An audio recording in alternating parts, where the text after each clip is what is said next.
Bonjour à tous. Bonjour. Bonjour. Bonjour à tous. Donc, comme prévu, là, il y a encore des connexions qui sont en cours, mais vous pouvez déjà commencer, Jessie, ils prendront en cours de route. D'accord, très bien. Donc, on commence avec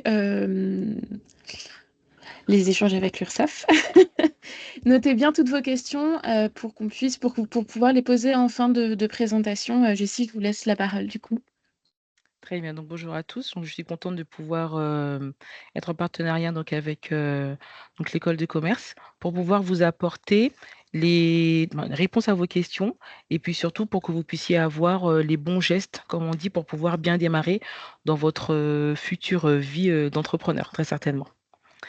Alors, on va commencer. Je vais vous projeter le PowerPoint.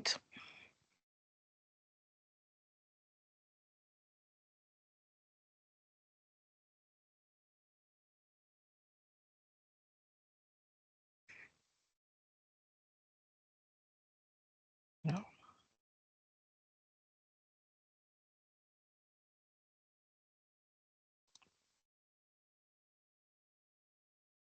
est-ce que vous voyez bien mon écran? Oui, on voit, ça est très bien partagé. D'accord, très bien.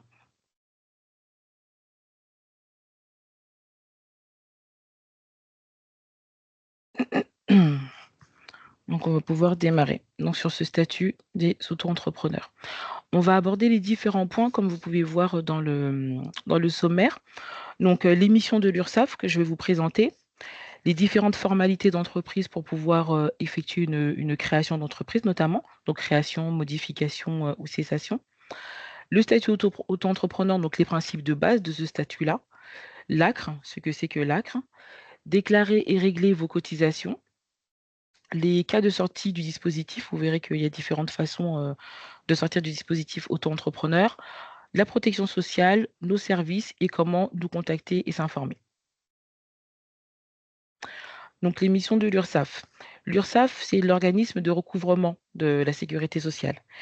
Et donc, l'URSSAF a pour mission d'assurer le financement de notre protection sociale, donc vraiment au sens large, de garantir les droits sociaux et l'équité et d'accompagner les employeurs et entrepreneurs.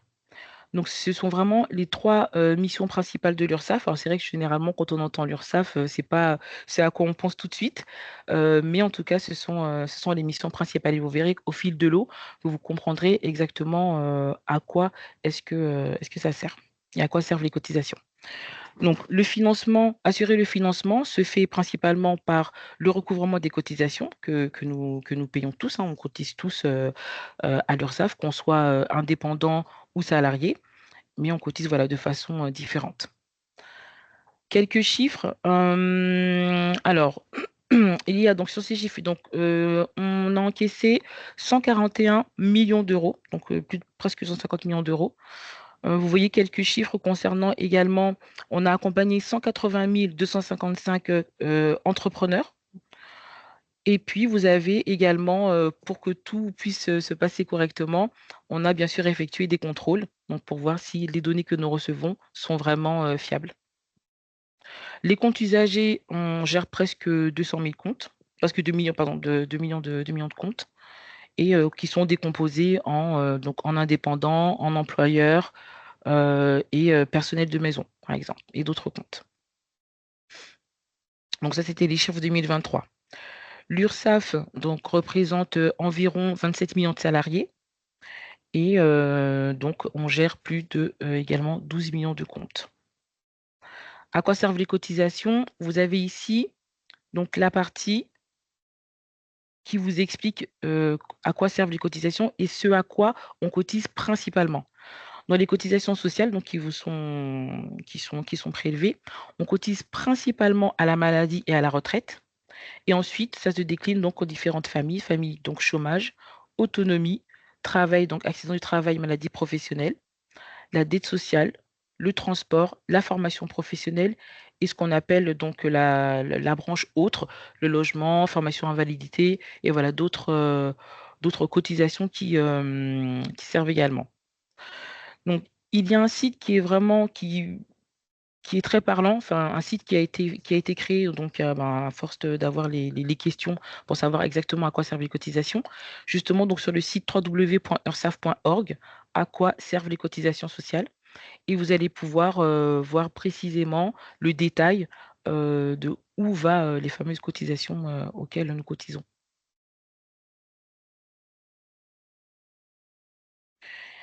Il y a un site qui vient d'être créé également qui s'appelle Parlons Cash. Donc toujours pour parler de à quoi servent les cotisations, qu'est-ce qui se passe, quel est le fonctionnement également pour pouvoir mieux comprendre le fonctionnement de l'URSSAF. Donc je vous invite vraiment à y aller. C'est un tout nouveau site qui a été créé là vraiment en début d'année. Donc, je vous invite vraiment à le consulter et donc vous pourriez trouver vraiment réponse à vos questions également sur ce site-là. Pour y accéder, c'est toujours sur le site ursaf.fr.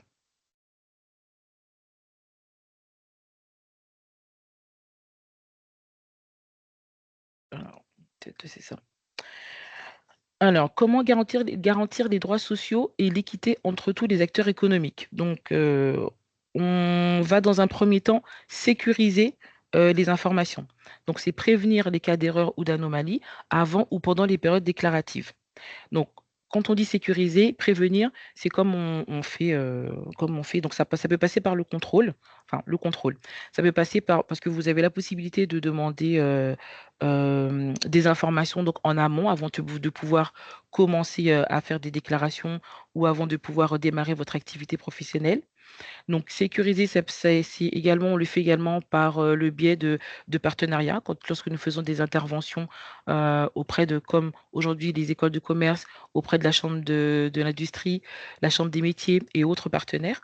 Donc ça, c'est la partie de sécurisation pour pouvoir prévenir les cas d'erreur. Et ensuite, il y a ce qu'on appelle le contrôle. Une fois que vous êtes en rythme de croisière, voilà, le contrôle qui vient derrière, c'est vérifier les déclarations, voir l'exactitude des informations qui nous sont transmises. Donc, on est en relation également avec d'autres partenaires comme les impôts. Accompagner les employeurs et entrepreneurs au bénéfice du développement économique et social. Les différents points, donc, c'est informer, simplifier, conseiller, soutenir. Et donc, observateur économique, donc ça, je vais vous le détailler donc, un petit peu plus tard. Donc, informer sur les démarches et les obligations sociales, parce qu'effectivement, lorsqu'on démarre une activité, on n'a pas forcément connaissance de tout ce qu'il faut faire. Parfois, des personnes vont démarrer une activité et par manque d'informations, vont se retrouver dans des situations un peu complexes parce qu'ils ils n'avaient pas les informations nécessaires pour pouvoir avoir les bonnes pratiques. Donc, il est très important de bien s'informer avant de pouvoir démarrer une activité. Simplifier les démarches, donc via des services adaptés aux besoins de chacun. Simplifier les démarches, on passe principalement par de la dématérialisation. Et vous verrez que pour le statut auto-entrepreneur, par exemple, les déclarations de chiffre d'affaires se font assez simplement. Conseiller les usagers sur les étapes clés de leur activité. Vous avez la possibilité à tout moment de pouvoir prendre un rendez-vous, de pouvoir nous contacter par téléphone ou par mail pour pouvoir avoir des informations sur comment effectuer une démarche, par exemple. Soutenir les entreprises en difficulté. Donc, il y a une partie qui s'appelle l'action sociale, qui effectivement permet, en cas de difficulté, pardon, de pouvoir pallier à ces difficultés-là pour pouvoir continuer l'activité plus sereinement. Observateur économique avec Open Data, donc qui regroupe les données à un niveau national, qui permet aussi d'aller chercher les données locales de manière simple, intuitive et performante.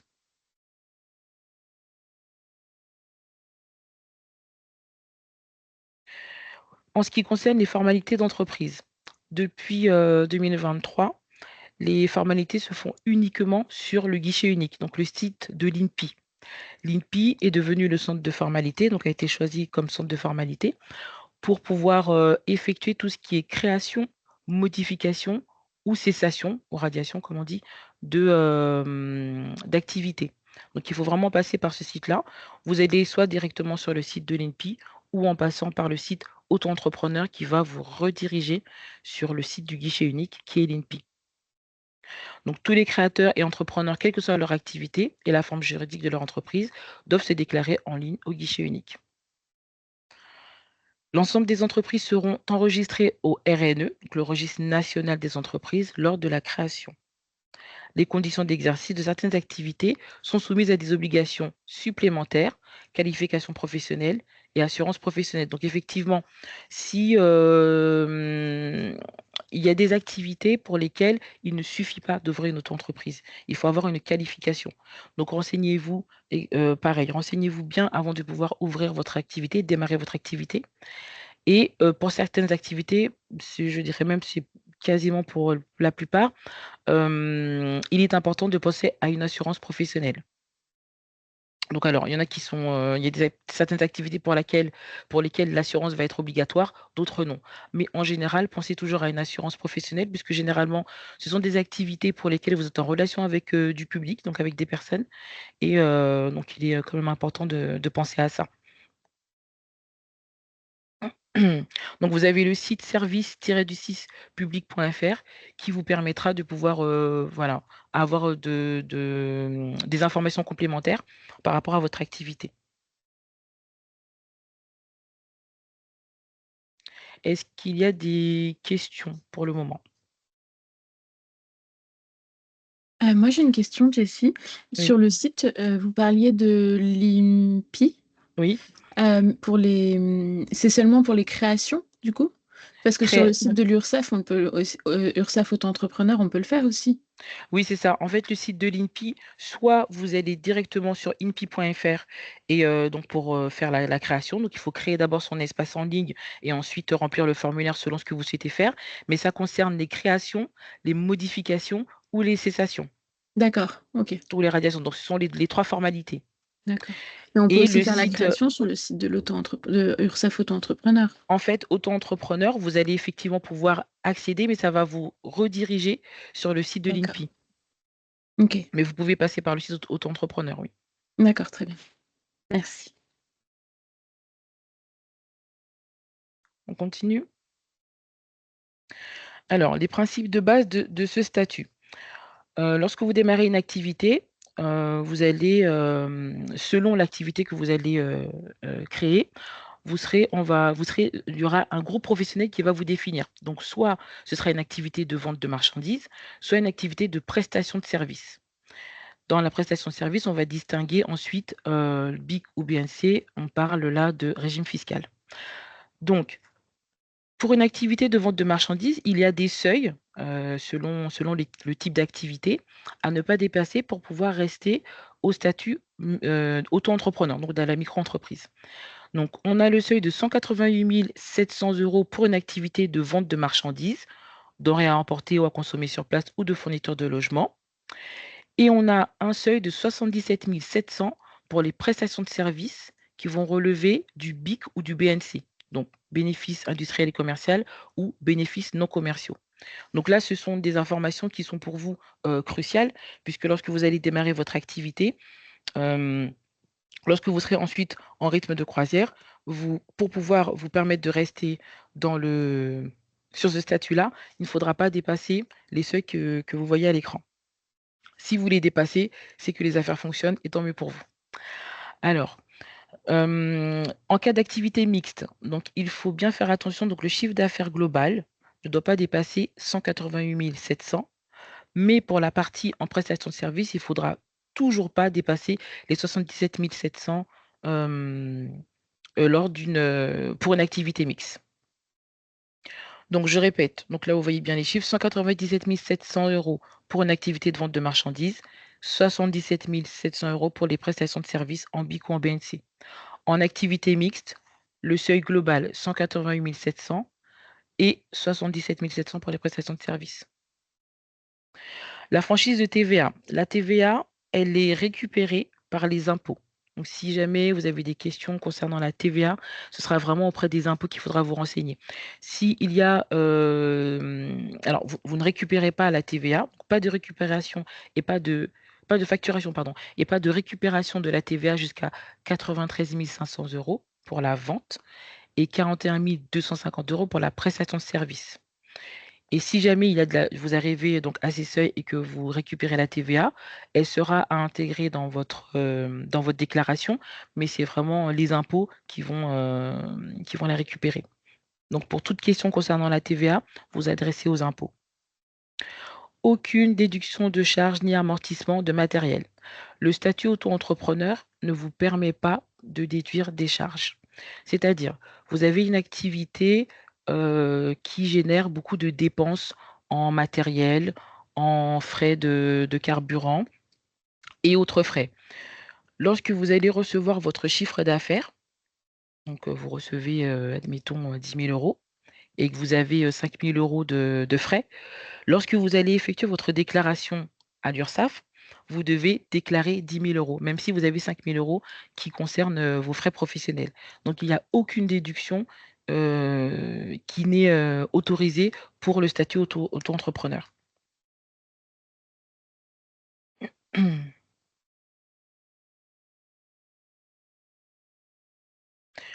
Donc, les cotisations et contributions sociales. Le calcul et le paiement s'effectuent par mois ou par trimestre. Donc, c'est à vous de choisir la périodicité de votre choix. Donc, sur l'ensemble des charges sociales personnelles, en appliquant un taux, donc le chiffre d'affaires réalisé. Donc, on va voir les taux tout à l'heure. Ici, donc, vous avez de nouveau la répartition des cotisations, donc pour lesquelles vous cotisez. Donc, l'assurance maladie, maternité, indemnité journalière, l'invalidité décès, allocation familiale, la retraite de base et complémentaire, la CGCRDS. Et ensuite, en fonction de votre activité, donc selon si c'est une activité commerciale, professionnelle, en profession libérale ou artisanale, vous avez différents taux donc concernant la formation professionnelle. Mais tout le monde cotise à la formation professionnelle à un taux différent. Ici, on vous rappelle toujours le site donc www.ursaf.org, à quoi servent les cotisations. Vous le verrez souvent lors de la présentation.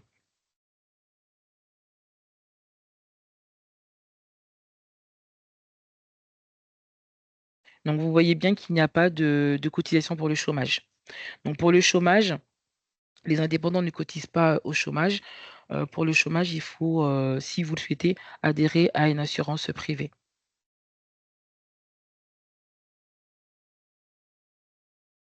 Concernant la périodicité dont je vous parlais tout à l'heure, donc les déclarations se font soit par mois ou par trimestre. S'il y a des personnes qui dépendent de France Travail, il faut absolument choisir la périodicité mensuelle, puisque France Travail, tous les mois, va vous réclamer des justificatifs que vous pourrez récupérer sur l'application. Donc, si vous êtes au trimestre, ça va être un peu plus compliqué et vos droits peuvent être coupés. Donc, les personnes qui dépendent de France Travail, vous sélectionnez, vous choisissez la périodicité mensuelle.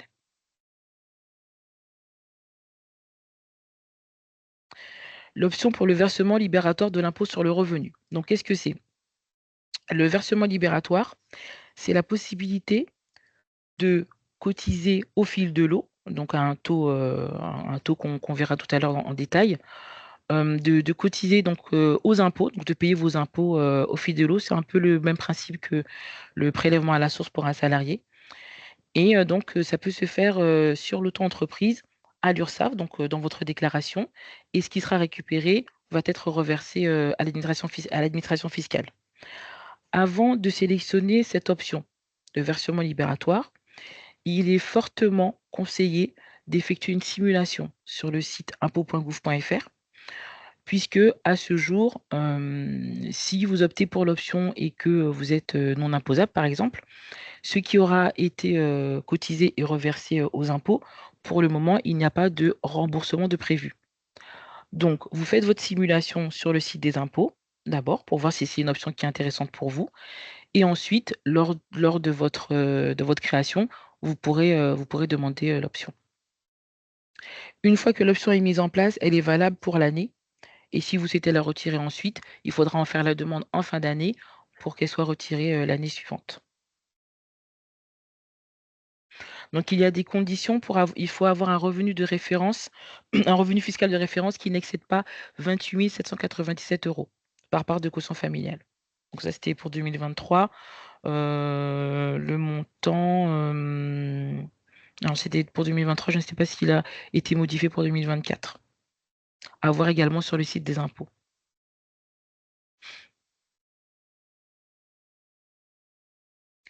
La cotisation foncière des entreprises, donc la CFE. La CFE, elle est également réclamée par les impôts. En fait, dès que vous faites votre création d'activité, vous obtenez un numéro de SIRET. Ce numéro de SIRET, qui est créé par l'INSEE, les impôts, en fait, ils sont tout de suite au courant qu'il y a une nouvelle activité qui a été créée. Donc, vous allez recevoir tout au début un document, un formulaire de la part des impôts qui vous demandera des informations pour savoir s'ils doivent donc vous appliquer la CFE, selon si vous avez un local commercial, etc., etc. Donc, vous devrez renvoyer ce formulaire aux impôts pour, donc pour qu'ils puissent être informés. Donc, la cotisation foncière des entreprises s'effectue à partir de la deuxième année d'activité, sauf cas particulier. Son montant varie en fonction du lieu d'implantation de votre entreprise, de votre entreprise. Donc, effectivement, c'est vraiment selon la situation géographique. Et les montants varient vraiment d'un endroit à l'autre.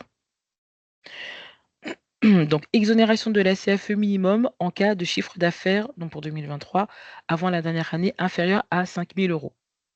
Donc, ce qu'il faut comprendre, c'est que pour la première année, généralement, vous êtes exonéré de la CFE. Et la deuxième année, donc les impôts vous la réclament.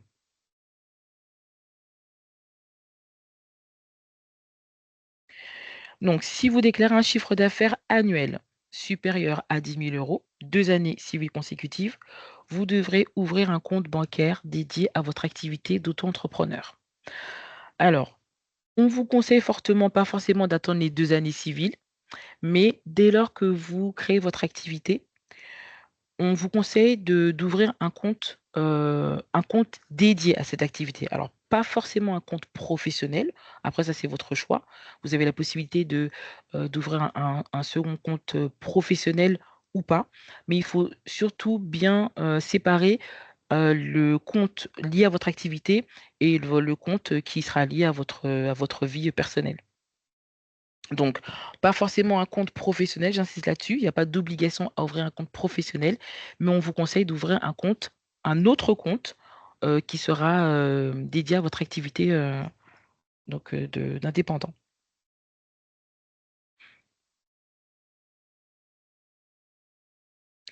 En ce qui concerne les documents, vos factures, donc que vous donnerez à vos clients, vous devrez indiquer sur tous vos documents, ainsi que sur le compte bancaire donc dédié à l'activité professionnelle, la dénomination utilisée pour l'exercice de l'activité professionnelle, composée de votre nom ou votre nom d'usage, précédé ou suivi immédiatement du mot entrepreneur individuel. Donc ça, c'est devenu obligatoire, ce qui n'était pas avant.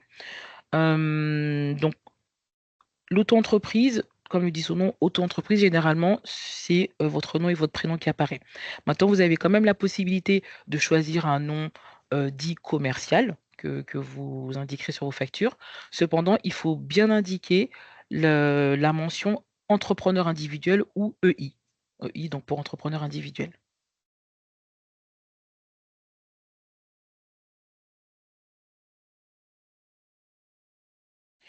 Si vous avez des clients particuliers, vous devrez donc relever d'un dispositif de médiation. Alors effectivement, on n'y pense pas souvent non plus, puisque généralement, voilà, quand tout se passe bien, c'est très bien.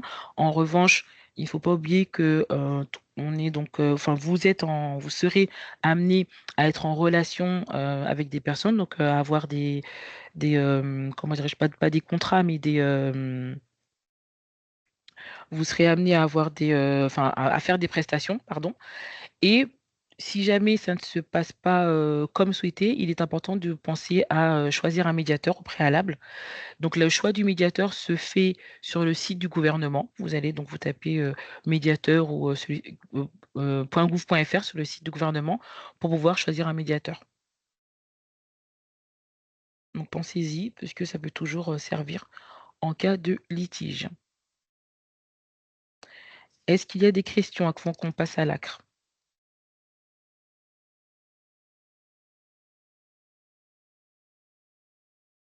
Moi, c'était une question par rapport Attendez, je cherche.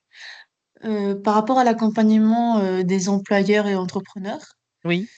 euh, le point de soutenir les entreprises en difficulté, Mmh. est-ce que ça, enfin, qu'est-ce que ça, il y a quoi concrètement comme aide? Est-ce que c'est les entreprises qui sont en difficulté qui du coup doivent aller à l'URSSAF ou il y a quelque chose qui s'est fait automatiquement en dépendant des chiffres?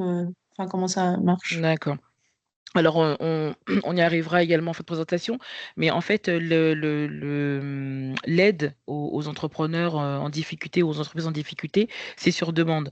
C'est-à-dire que, vous vous apercevez que vous n'êtes plus en mesure de payer vos cotisations pour X raisons. On a un service d'action sociale, pour lequel il faut effectuer une demande, donc c'est sur dossier. Donc les dossiers passent en commission et les dossiers sont étudiés et ensuite vous avez donc une déduction, disons, par rapport à votre dette. Donc vraiment, il y a plusieurs critères qui vont rentrer en compte, lors de la commission pour que ce soit accordé. Donc c'est sur demande, il y a pas de, il y a rien qui est fait automatiquement, c'est vraiment, à la demande. Ok, merci. Je vous en prie. On peut continuer, donc on va passer à l'ACRE. L'ACRE, donc aide à la création ou à la reprise d'entreprise.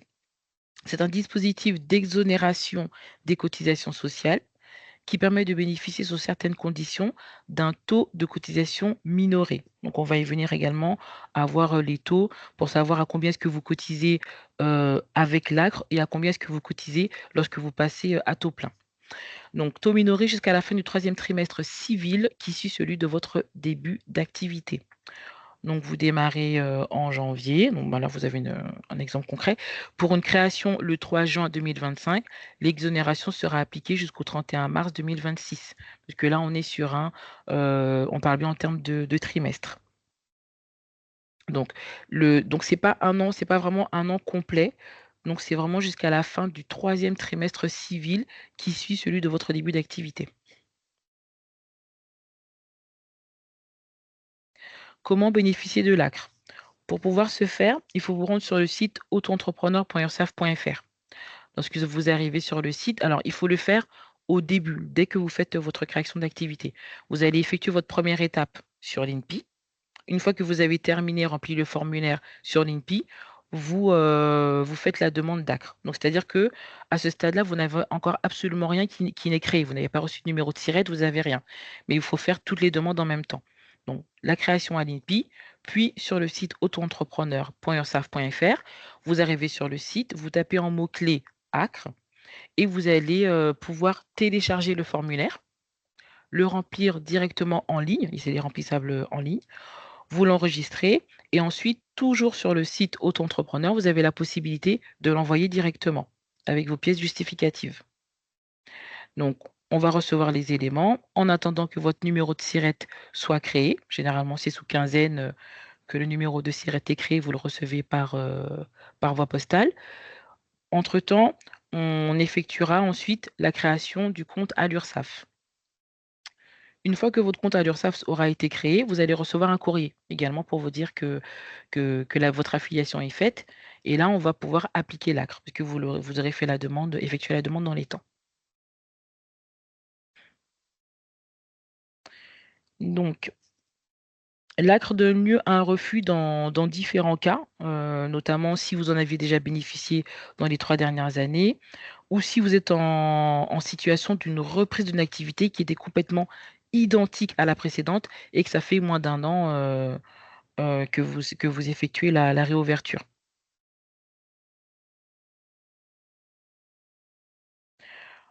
Alors donc ici, on a les taux avec l'ACRE et les taux en rythme de croisière, donc les taux pleins. Pour une activité de vente de marchandises, donc le taux de cotisation, donc si vous sur un chiffre d'affaires de 1 000 € par exemple, le taux de cotisation sera de 6,20 si vous avez, effectué la demande d'ACRE et elle passera à 12,30 en taux plein. Donc c'est-à-dire une fois que l'ACRE sur la première année a été accordé. La seconde année, vous passez donc de 6,20 à 12,30%. Pour une prestation de service, donc on est sur des taux à 10,60 et 21,20%. Et vous voyez ensuite les différents taux pour les différentes catégories d'activités. Prestation de service en BIC, prestation de service en BNC. Donc, vous voyez que les taux sont différents. En profession libérale, relevant de la CIPAV, donc vous passez de 12,10% à 23,20%. En location meublée de tourisme classé, 3 à 6%. Et en location de meublé tourisme classé relevant de la CIPAV, de 3,30 à 6%. Généralement, l'ACRE, c'est 50% d'exonération la première année. À ces différents taux, il ne faudra pas oublier qu'on ajoute bien sûr la formation professionnelle et les taxes pour frais de chambre et de commerce ou de métier selon la chambre des métiers, la chambre de commerce et l'artisanat. Donc la première colonne sont les taux avec l'ACRE, la seconde colonne, les taux pleins. Ce sont des informations que vous retrouvez bien sûr complètement sur le site Auto-entrepreneur. Tout ce qu'on va voir ce soir, vous retrouvez les informations sur le site Auto-entrepreneur. Lorsque vous arrivez sur le site, dans la rubrique S'informer sur le statut. Et vous avez la possibilité de télécharger le guide qui reprendra toutes ces informations. Ici, donc, on vous présente toujours les taux avec l'ACRE, les taux avec le versement libératoire, donc ce qui est reversé aux impôts, et la totalité du taux concernant votre chiffre d'affaires. Donc, en vente de marchandises, donc BIC, bénéfice industriel et commercial, on applique l'ACRE à 6,20%. À cela s'ajoute 1% pour le versement libératoire, pour quelqu'un qui aura choisi l'option du versement libératoire. Et donc, il aura un taux de cotisation global à 7,2%. En prestation de service, le taux, donc, avec l'exonération de l'ACRE et le versement libératoire, le taux global est à 12,30%. Donc, pour une prestation de service ou artisanale, prestation de service commercial ou artisanale. Pour une prestation de service donc en libéral, en BNC, 14,50%. Pour les professions libérales qui relèvent de la CIPAV, 16,10%. Et pour la location meublée tourisme classé, 4%. Donc là, on est sur les taux avec l'ACRE et le versement libératoire pour les personnes qui auront choisi cette option-là. Donc sur la première année.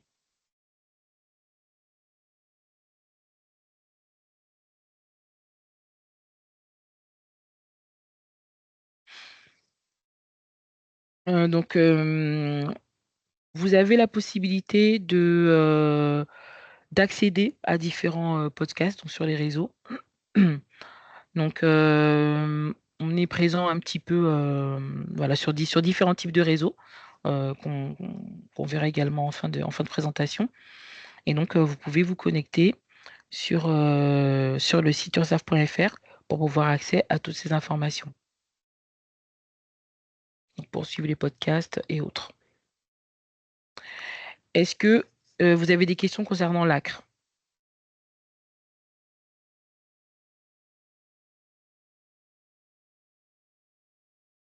Non. Ça va, ça a été clair pour vous? Très bien, donc on va continuer. Comment déclarer et régler les cotisations sociales? Donc, les auto-entrepreneurs, vous avez la possibilité de déclarer les cotisations, donc le chiffre d'affaires, soit sur le site directement auto-entrepreneur.ursaf.fr ou alors de télécharger l'application. Donc, seuls les auto-entrepreneurs ont une application, donc auto-entrepreneur URSAF, pour pouvoir déclarer votre chiffre d'affaires. Lorsque vous allez démarrer votre activité, vous allez recevoir des déclarations vierges papier, puisque vous démarrez, on ne sait pas si vous avez téléchargé l'application, etc. Donc au début, vous recevez des déclarations vierges papier. Vous pouvez dès le départ télécharger l'application et effectuer vos déclarations sur l'application, donc pas nécessairement en papier. Donc vous allez sur le site ou sur l'application, vous rentrez votre chiffre d'affaires que vous avez fait au mois ou au trimestre, et l'application ou le site va calculer automatiquement les cotisations que vous devez, donc avec vos différentes options. Donc vous saurez tout de suite combien est-ce que vous devez payer. Donc, c'est un espace sécurisé qui vous permettra de réaliser vos démarches en ligne, effectuer les déclarations et les règlements. Mais vous pourrez également récupérer vos attestations, gérer vos informations professionnelles. Effectivement, donc si vous avez besoin de récupérer des justificatifs pour France Travail ou de récupérer ce qu'on appelle une attestation de vigilance, généralement ce qui est demandé par vos clients pour savoir si vous êtes à jour de vos obligations envers l'URSSAF. Donc, c'est sur l'application ou le site que vous pourrez récupérer tous ces éléments.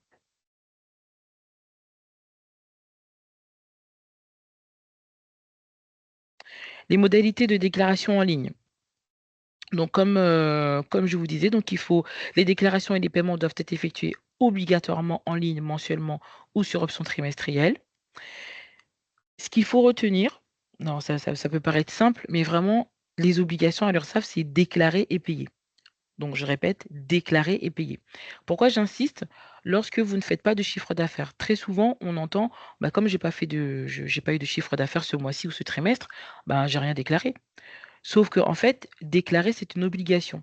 Donc ça veut dire que même si c'est à zéro, même si vous n'avez pas de chiffre d'affaires, il faut effectuer vos déclarations à zéro.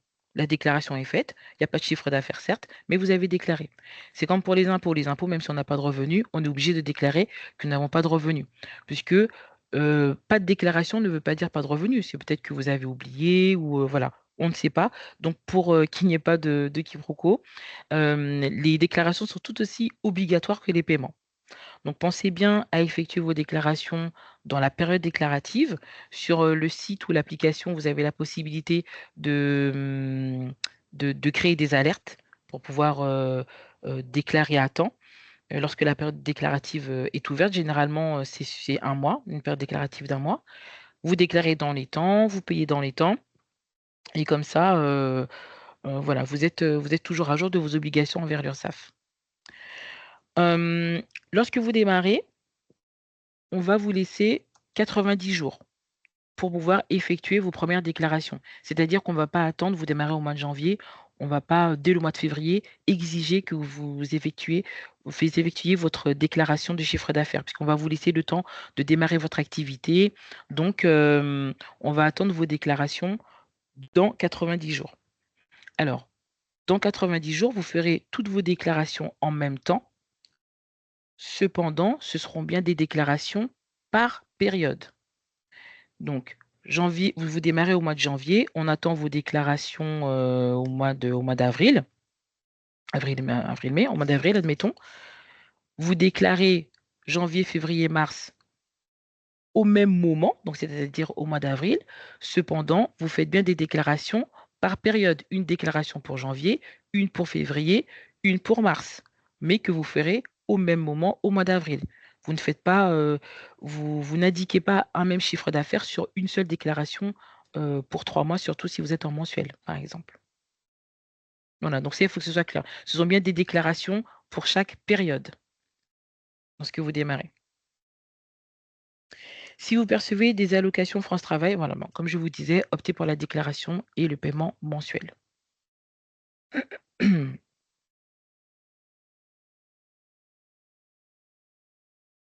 Ici, on vous présente l'espace en ligne. Comment créer votre compte? Donc en vous connectant, en rentrant votre numéro de SIRET et votre numéro de sécurité sociale.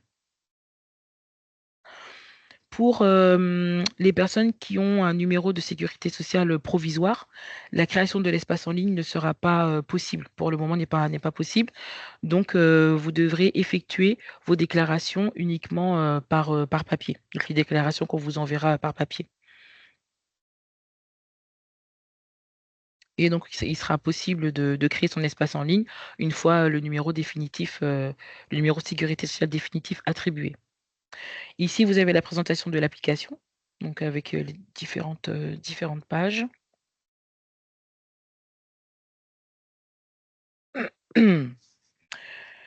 Quand faire vos déclarations? Donc, si vous êtes au trimestre, vous avez opté pour la périodicité trimestrielle, vous devez faire votre déclaration du premier trimestre entre le 1er et le 30 avril. Donc, ce sont des trimestres civils. Les trimestres ne changent jamais.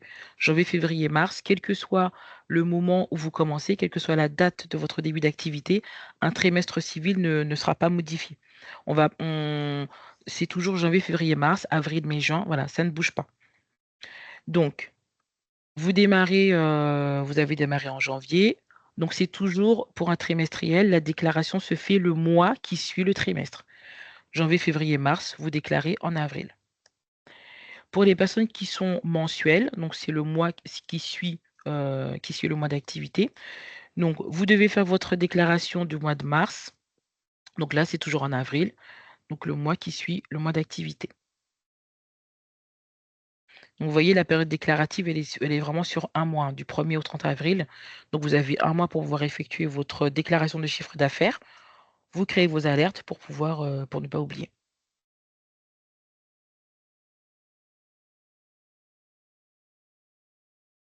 Donc là, c'est ce que je vous disais tout à l'heure. Attention à ne pas déclarer le cumul de vos chiffres d'affaires dans la déclaration attendue. Donc, vous faites bien une déclaration par période. Ce qui est très important également, si vous avez une prestation que vous effectuez au mois de janvier. Donc, vous facturez au mois de janvier et votre client vous paye au mois d'avril. Il faut effectuer votre déclaration de chiffre d'affaires au moment de l'encaissement. Donc, pas au moment de la facturation. Votre prestation elle a été faite au mois de janvier, mais on vous a payé au mois d'avril. Votre chiffre d'affaires, vous allez déclarer sur le mois d'avril, au moment où vous avez encaissé les fonds. Et donc, sur le mois de janvier, vous allez déclarer 0, parce que vous avez facturé, mais vous n'avez pas encaissé. Donc ça, c'est très important de déclarer au moment de l'encaissement.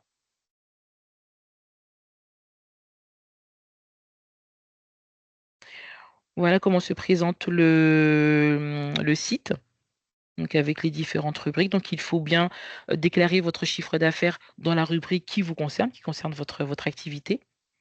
Et là, on peut voir que les taux d'ACRE sont appliqués, donc 10,60, 6,20, 11,60 et 0,20. Donc là, ce sont les taux avec l'ACRE. Donc, si vous avez une activité de vente de marchandises, vous allez effectuer votre déclaration du chiffre d'affaires dans cette partie-là.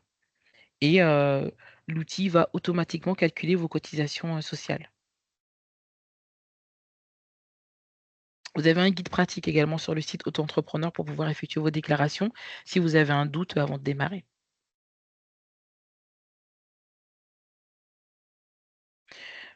Là, c'est le tableau. Donc, déclarez votre chiffre d'affaires, vous craignez de rater une échéance. Donc, le tableau où vous pouvez retrouver les dates et les périodes déclaratives.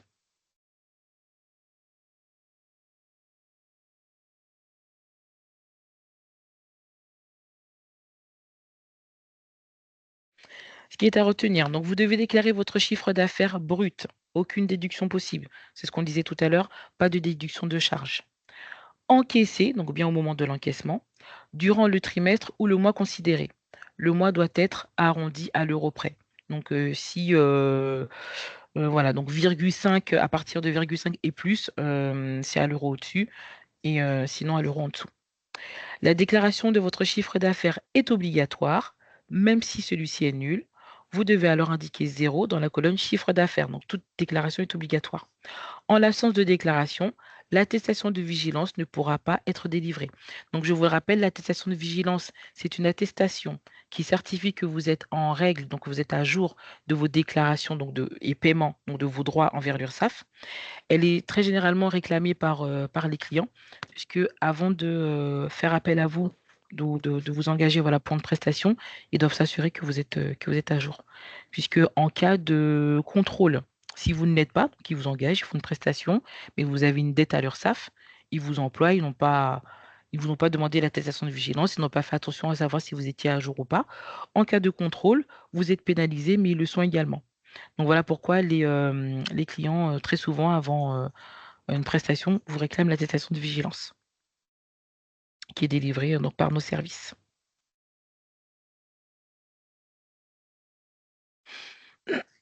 Pour le paiement des cotisations, vous avez différentes façons, donc 3 façons de faire. Soit par télépaiement, donc vous enregistrez les coordonnées bancaires et pour chaque fois que vous allez effectuer vos déclarations, vous validez le paiement s'effectue directement. Soit par carte bancaire, en rentrant donc à chaque fois par contre, vos coordonnées bancaires ou par virement. Donc, par virement sur le RIB de l'URSSAF. Pratique et sûr, le télépaiement vous permet de modifier le montant de votre règlement jusqu'au jour de l'échéance. C'est un mode de paiement exclusif. Une fois mis en place, vous n'aurez plus accès au paiement par carte bancaire. Donc, c'est effectivement soit un paiement par carte bancaire, soit un paiement par télépaiement. Alors, vous avez la possibilité de modifier si vous ne souhaitez plus télépaiement, mais une fois que le télépaiement est mis en place, si vous souhaitez payer par carte bancaire, il faudra, dans ce cas-là, retirer le télépaiement pour pouvoir effectuer le règlement par carte. Donc, lorsque vous faites une déclaration de chiffre d'affaires, donc comme on a vu tout à l'heure, la période déclarative, elle est d'1 mois.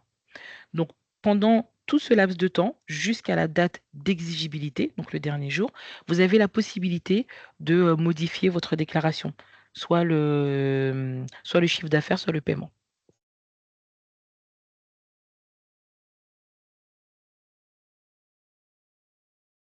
Donc, comment régler les cotisations? Là, vous avez la partie, une fois que vous avez rempli les colonnes qu'on a vues tout à l'heure concernant votre activité, vous arrivez donc au paiement et vous avez la rubrique ici télécharger un justificatif, donc pour les personnes qui en auraient besoin.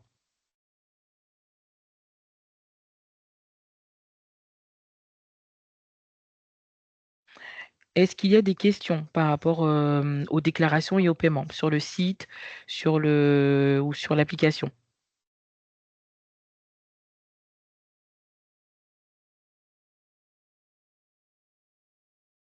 Ça a l'air d'aller. Pas de Alors, question. oui. Non, je disais pas de question, désolé. Ah, d'accord, très bien. Alors, nos applicatifs fonctionnent avec la plupart des navigateurs, sauf Safari. D'accord? Donc, vraiment, si vous êtes sur Safari, il y a de fortes chances que ça ne fonctionne pas, enfin, ça va beaucoup bugger. Donc, changez de navigateur. Donc, de tous les navigateurs sauf Safari. Ensuite, donc ici, on vous présente toujours les différents réseaux sur lesquels nous sommes présents. Donc, on a une chaîne YouTube. Donc là, vous pouvez vous y abonner. Vous inquiétez pas, on ne viendra pas vous faire de contrôle pour ça, mais au moins, voilà, ça vous permettra d'avoir les informations et de pouvoir suivre l'actualité également.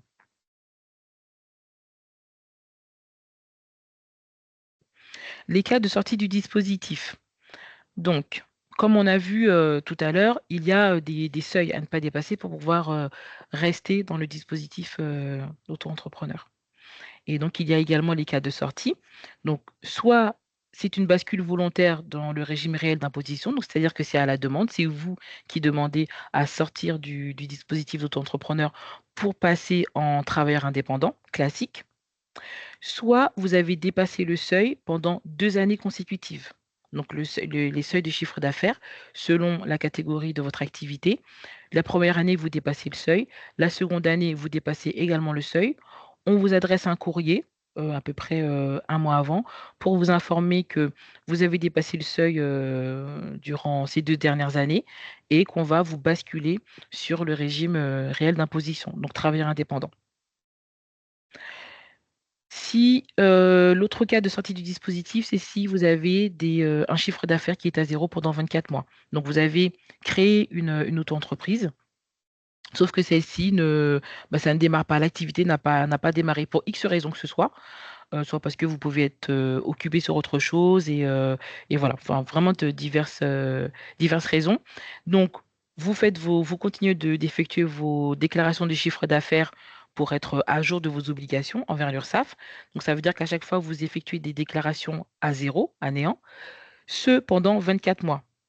Au bout des 24 mois, donc pareil, on va vous envoyer un courrier pour vous dire que voilà, en fait, il n'y a pas d'activité et que nous allons procéder à la clôture du compte. Donc la clôture du compte, c'est la radiation du compte à l'URSSAF, mais c'est également la radiation du numéro de SIRET auprès des organismes officiels. Donc, une fois que vous aurez reçu ce courrier, charge à vous de vous manifester, voilà, soit pour dire que vous souhaitez conserver l'activité parce qu'elle va certainement reprendre ou autre, ou alors de fermer l'activité. Et ensuite, le dernier cas, donc en cas de cessation d'activité, donc toujours à votre demande en effectuant la formalité sur le guichet unique qui est le site de l'INPI. Pour accéder au site de l'INPI, donc vous avez différentes façons. Le site auto-entrepreneur, inpi.fr ou alors formalité.entreprise.gouv.fr. Donc, ces 3 façons vous dirigent vers le site de l'INPI. Alors attention sur l'INPI, pour pouvoir valider une formalité, il faut avoir une signature électronique. Donc, si vous n'en avez pas, pensez à en créer une pour pouvoir effectuer la validation de la formalité. Et en passant par la poste, très précisément pour la signature électronique. Donc voilà les différents cas de sortie du dispositif. Votre protection sociale, donc là, on va voir quels sont les différents d'interlocuteurs. Donc pour tout ce qui est cotisation sociale, c'est l'URSSAF, donc le seul organisme.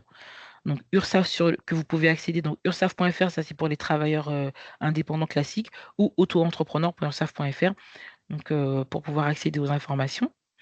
Pour tout ce qui concerne la santé, ça va être amélie.fr. Et ce qui concerne la retraite, l'assurance-retraite.fr. Donc ce sont des interlocuteurs qui sont comme pour tout salarié. Donc que vous soyez indépendant ou salarié, les interlocuteurs selon les différents besoins restent les mêmes.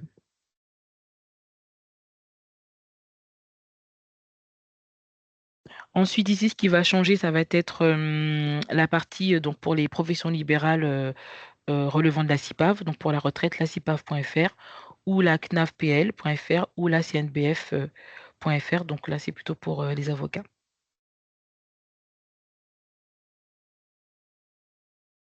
Nos différents services. Donc, pour vous accompagner en cas de difficulté, on revient donc à ce qui était expliqué tout à l'heure. Alors, tout à l'heure, je vous ai parlé de l'action sociale, mais avant d'arriver à l'action sociale, si par exemple, vous avez des difficultés de paiement pour vos cotisations, que le montant est trop important, par exemple, vous avez la possibilité de demander un délai de paiement. Donc, c'est un échéancier pour pouvoir étaler la dette sur plusieurs mois. Cette demande se fait également via votre espace en ligne ou en prenant un rendez-vous ou voilà, un rendez-vous physique, téléphonique ou en visio, en tout cas en nous contactant ou directement via votre espace en ligne.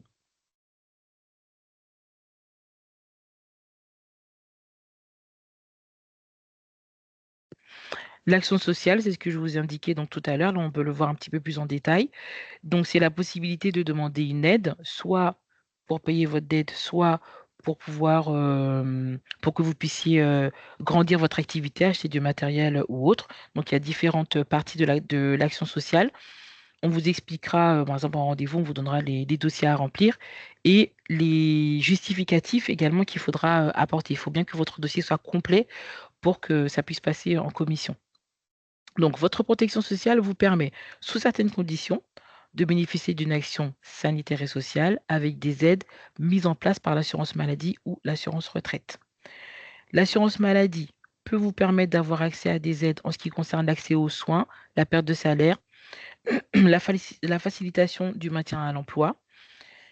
Et donc le reclassement, l'adaptation, il y a différentes, ils prennent en compte différentes situations donc personnelles.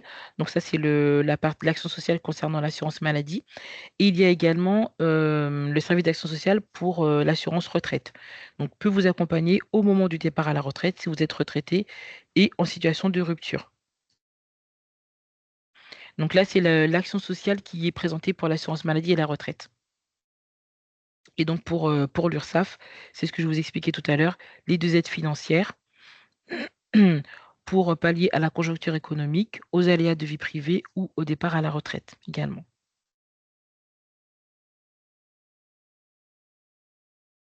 Donc vous pouvez retrouver les explications de l'action sociale sur le site ursaf.fr.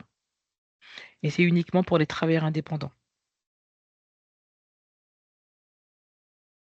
Travailleurs indépendants au sens large, donc auto-entrepreneurs également.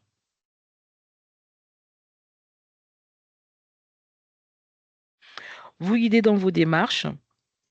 L'URSSAF aux côtés des usagers pour sécuriser leurs démarches et les aider à éviter les erreurs. Donc, vous avez différentes façons de pouvoir nous contacter si besoin. En les rassemblant sous l'appellation Mon conseil URSSAF, l'URSSAF souhaite améliorer la visibilité et le recours à ces différents services. Deux grands axes, s'informer sur la réglementation et mieux comprendre, donc mieux la comprendre et l'appliquer. Donc vous avez ce qu'on appelle le rescrit social. Le rescrit social, c'est vous avez la possibilité de nous contacter et pour des questions législatives. Voilà, donc on va vous répondre. Et le rescrit social va vous donner exactement la marche à suivre pour pouvoir être complètement dans dans la légalité, disons. Donc vous avez la possibilité de demander un rescrit social sur une façon de faire. Vous avez un doute, quelque chose, vous pouvez nous écrire pour ça. Et au moins, ça vous permet d'avoir un écrit, voilà, donc vraiment officiel. Les questions juridiques complexes, vous avez le site également boss.gouv.fr. Et puis, donc là, les erreurs à éviter. Donc, c'est ce pourquoi on vous accompagne. Être accompagné dans une démarche spécifique pour éviter les erreurs. Donc, il y a mes premiers mois avec l'URSSAF. Donc, lorsque vous allez démarrer votre activité, on va vous proposer ce dispositif. Le fait de pouvoir vous accompagner pendant 9 mois avec un conseiller dédié et un numéro dédié pour pouvoir démarrer correctement votre activité. Donc, ça, c'est valable pour les auto-entrepreneurs et également pour les travailleurs indépendants. URSSAF première embauche, après ça va être plutôt pour les personnes qui souhaitent embaucher des salariés. Visite conseil, contrôle à la demande et le site monintéressement.ursaf.fr. Donc après ça va plutôt être pour les employeurs. Donc là, on vous a présenté les différents services vraiment dans la globalité.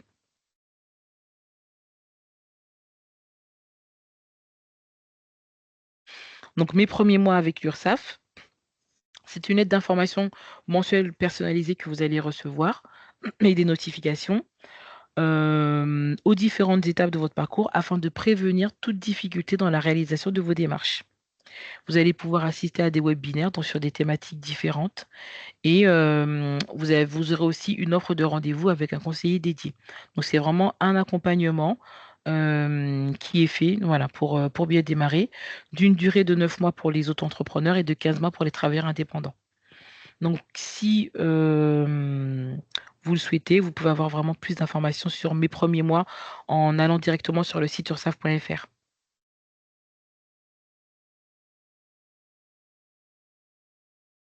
Toujours les différents réseaux, les podcasts.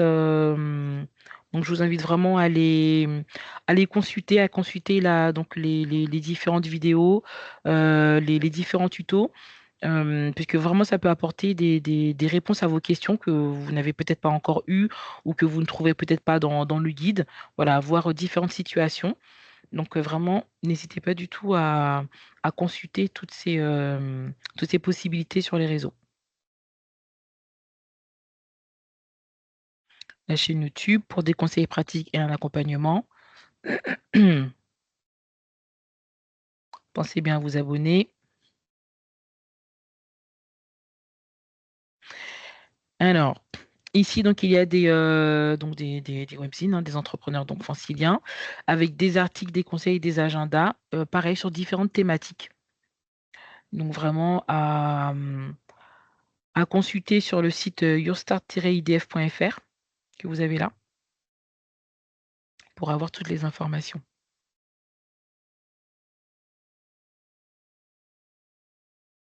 Comment contacter l'URSSAF?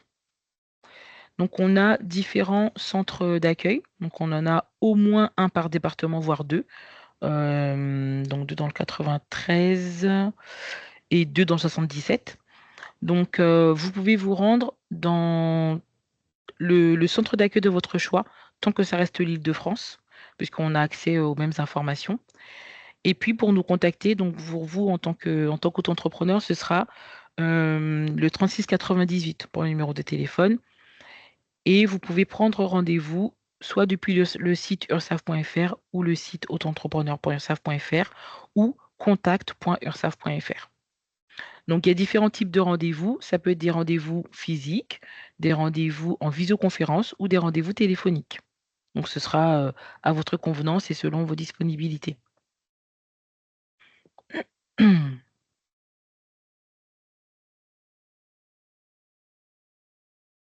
Ici, on vous rappelle quelques sites.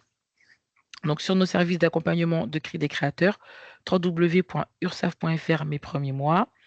Pour réaliser des simulations, donc www.mon-entreprise.ursaf.fr et sur l'unité des cotisations sociales, URSAF-à quoi servent les cotisations.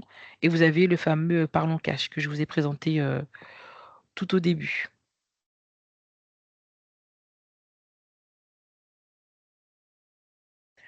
Les différents réseaux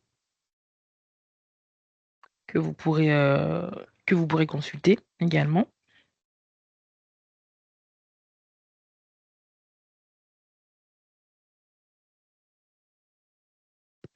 Donc, on arrive à la fin de cette présentation. Est-ce que vous avez des questions? Est-ce que vous souhaitez qu'on revienne sur certains points?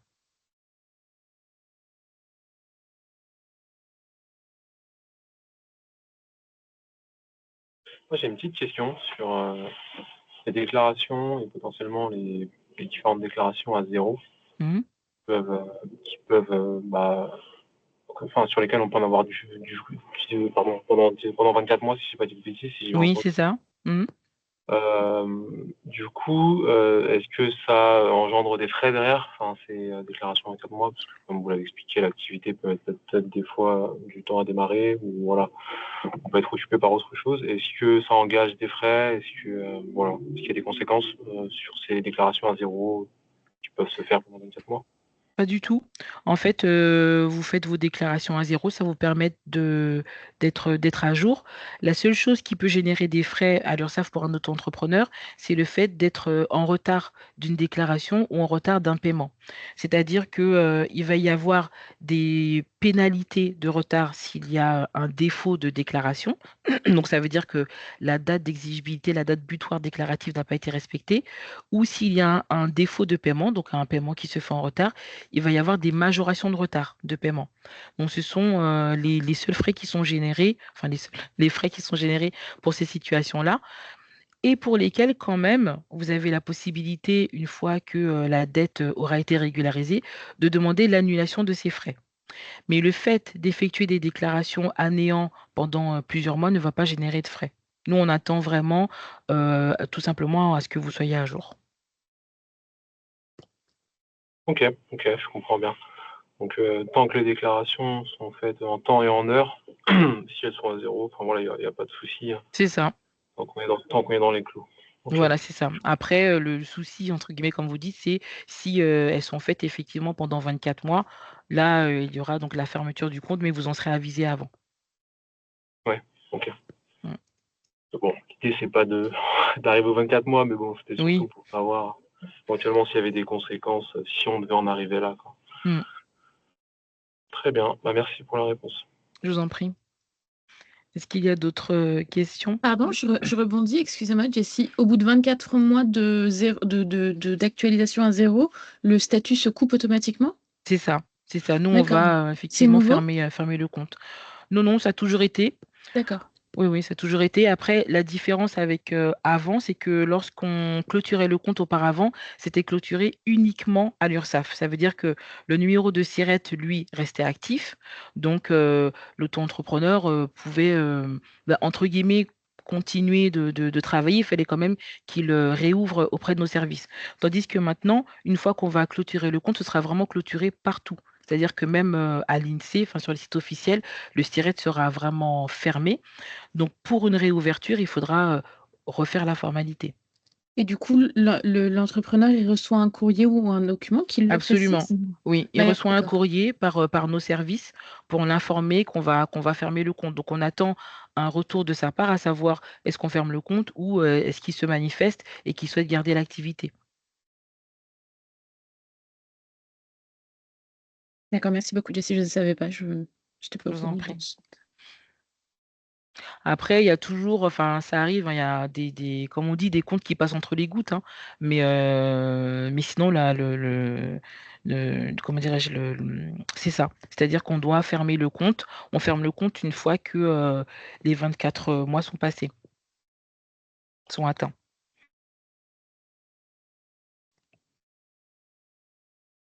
Ok, merci beaucoup. j'ai une autre question, moi, toujours dans ce registre, hein, déclaration Mmh. plafond. Concernant le statut d'auto-entrepreneur, j'avais noté qu'il y avait un plafond en fonction de l'activité qui pouvait Oui. être à 117 700 et qu'au bout de 2 ans, si on le dépassait, donc on était automatiquement basculé sur le statut de travailleur indépendant avec la déclaration à l'impôt libre, c'est ça? J'ai pas tout saisi, mais je crois que c'est ça. En Enfin, il y régime avait réel, oui. voilà, régime réel. Et donc ma question c'est, s'il y a un dépassement une année, mais que l'année d'après il y a pas de dépassement, il y a pas de changement de statut? C'est ça, effectivement, vous OK. conservez le statut auto-entrepreneur. Si c'est uniquement sur une année, parce qu'on va bien, Oui. on verra bien que ça n'a pas été dépassé, donc sur 1 an, vous conservez le statut auto-entrepreneur. C'est vraiment, sur les 2 ans, dépassés, les 2 ans consécutifs. Vous OK, dépassez une voilà, c'est première vraiment année, la vous dé vous excusez-moi, dé allez-y. oui, vous dépassez une première année, la seconde année, vous ne dépassez pas et vous redépassez l'année d'après, vous conservez le statut. Parce que c'est vraiment sur 2 années consécutives Ouais, c'est ça que que j'avais pas. que que le la sortie du dispositif s'effectue. Ouais, OK. Merci. C'est ça que j'avais pas noté, c'est vraiment le Mmh. côté consécutif. Oui, OK, merci. je vous en prie.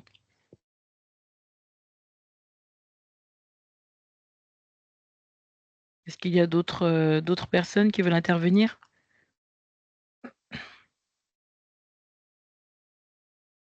Vous pouvez vraiment poser toutes vos questions, hein. Ah oui, c'est le moment, hein. Toute question est vraiment bonne à poser, parfois on hésite parce qu'on se dit: «Bon, c'est stupide», mais en fait, ça peut toujours aider tout le monde. Moi, j'ai une question sur la TVA. Je sais que bon, en ce moment, c'est en attente et cetera, là, des nouvelles lois. Mmh. À partir de quand est-ce qu'elle est applicable si on dépasse les minimums? Enfin, les maximums, hors TVA? Oui, le taux alors, c'est 2 ans après parce que les impôts me semble-t-il, alors vous enfin vraiment vous renseigner auprès des impôts, mais c'est toujours sur l'année N-2. C'est N-2, Oui. d'accord. Mais vraiment c'est, enfin, faites valider l'information par les impôts, mais de mémoire, c'est N-2. D'accord, parce que la déclaration se fait auprès des impôts, pas auprès de l'URSSAF, c'est ça? Elle se fait auprès de l'URSSAF, mais nous, on reverse aux impôts. D'accord. Mmh. Il y a une commission? Ils se prennent une commission dessus? L'URSSAF? Oui? Ah non, du tout, on est C'est alors d'accord. faut vraiment, enfin, on nous pose, hein, parfois la question, mais on n'est pas du tout une entreprise commerciale, hein. C'est-à-dire que l'URSSAF, malgré le nombre, les millions que ça génère, des cotisations, l'URSSAF, c'est vraiment le redistributeur. Donc c'est-à-dire que ça arrive et ça repart. Ouais. Hem, les branches auxquelles on redistribue, c'est vraiment comme vous avez vu, donc la retraite, la maladie, les allocations familiales. Donc ça veut dire que, pourquoi également est-ce qu'il y a des dates butoirs de paiement? Parce que alors là, effectivement, le schéma il n'a pas été présenté, mais lorsque l'URSSAF récupère les cotisations à telle date, c'est environ en 3 heures, il faut que tous ces millions qui ont été récupérés soient, récupérés par la maison mère et soit redistribué à chaque branche D'accord. pour permettre derrière à ce que chaque retraité, chaque allocataire, chaque, personne qui est malade puisse avoir leur, soit des allocations ou leur indemnité journalière à temps. Parce que s'il n'y avait pas ces dates de paiement, bah, en fait, voilà, enfin tout le monde serait lésé derrière. Donc Mmh. c'est vraiment ce qui est récupéré est redistribué en un temps, vraiment limité, mais il y a pas de commission. Voilà, on garde pas enfin, on n'a pas c'est pas l'intérêt de l'URSSAF de faire ça. Enfin, ça nous ne servira pas, ça servirait pas parce que c'est pas le rôle. Très bien, merci. Hésitez pas si vous avez des questions. Moi, je suis sûre que j'en ai plein. Ah, est-ce C'est que vrai vous avez qu'après parlé ça peut venir après, mais est-ce que vous avez parlé pour les prestations de services qui sont en dehors de l'Union européenne? Ou même au sein de l'Union européenne, comment ça se passe pour la facturation? donc les personnes qui seraient en déplacement, par Ou la exemple? facturation ou même pour les, c'est quoi? C'est, les, la déclaration de TVA intracommunautaire, quelque chose comme ça? Je sais plus. Ça, je ne saurais pas vous répondre du tout D'accord. sur la TVA intracommunautaire. Mais quand vous dites les personnes qui sont dans l'Union européenne, est-ce que vous avez un exemple concret? C'est-à-dire Imaginons que je sois prestataire de service et que je facture quelqu'un qui soit au Portugal, par exemple. Ah, d'accord, dans ce sens-là, Oui, ça ne change rien parce qu'en fait, vous devez déclarer ce que vous avez perçu. Donc que ce soit perçu en France ou de l'étranger, c'est ce qui arrive sur votre compte à vous en France. d'accord. Donc il n'y a pas de choses particulières à faire. Non. Très bien.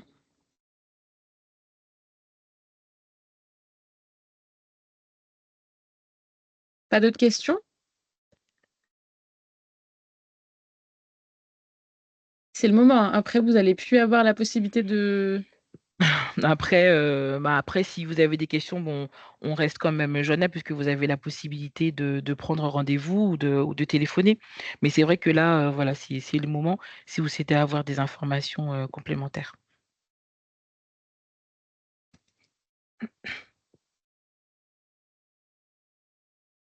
Bah, s'il n'y a pas d'autres questions, je vais vous libérer, Jessie. Je viens vous récupérer du coup de l'autre côté. D'accord, très bien. Merci beaucoup. Merci pour votre participation et bonne soirée à tous. Merci Bonne beaucoup. soirée tout le monde. Merci, bonne Merci. soirée. Merci beaucoup.